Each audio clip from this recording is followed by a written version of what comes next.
il faut chercher ici la longueur x du côté d'un triangle équilatéral d'aire 20 cm². Alors, j'ai représenté ici un triangle équilatéral ABC, de côté ici petit x. J'ai représenté ici la hauteur issue de A relative à la base BC. La droite AH est perpendiculaire à la droite BC. H est le milieu de BC. Et il faut savoir, déjà dans un premier temps, que la hauteur d'un triangle équilatéral est égale à côté racine de 3 sur 2. Cela peut se retrouver avec Pythagore, le théorème de Pythagore que vous appliquez dans le triangle ABH. En sachant que bien sûr BH c'est x sur 2. Donc le côté ici c'est x, donc la hauteur de ce triangle équilatéral c'est x racine de 3 sur 2. Et il faut chercher x tel que l'aire fasse 20. Donc là voilà mon équation, r est égal à 20.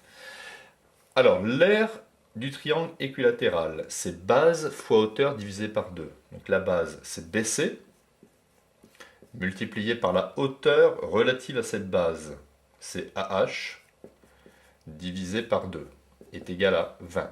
Je peux ici faire un produit en croix. BC fois AH fois 1, c'est-à-dire BC fois AH, est égal à 2 fois 20. 2 fois 20. Ce qui nous donne BC fois AH est égal à 40. On continue. BC mesure x.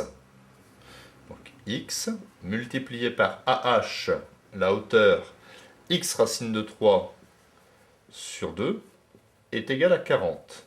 Ce qui nous donne x fois x. Donc x carré racine de 3 sur 2 est égal à 40. Je fais un produit en croix.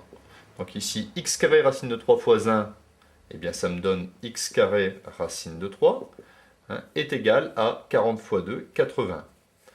Ce qui me donne x carré est égal à 80 divisé par racine carrée de 3.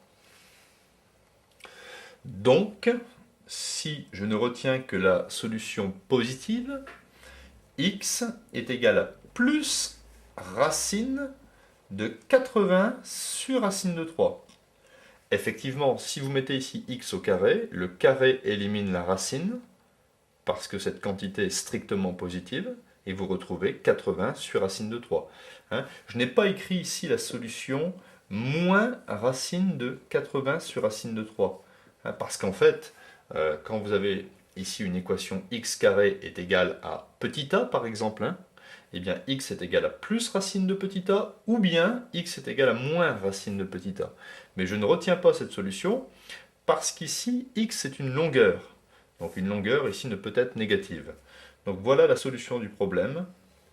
Il faut choisir une mesure pour le côté du triangle équilatéral est égal à plus racine de 80 divisé par racine de 3, tel que l'aire de ce triangle équilatéral fasse 20.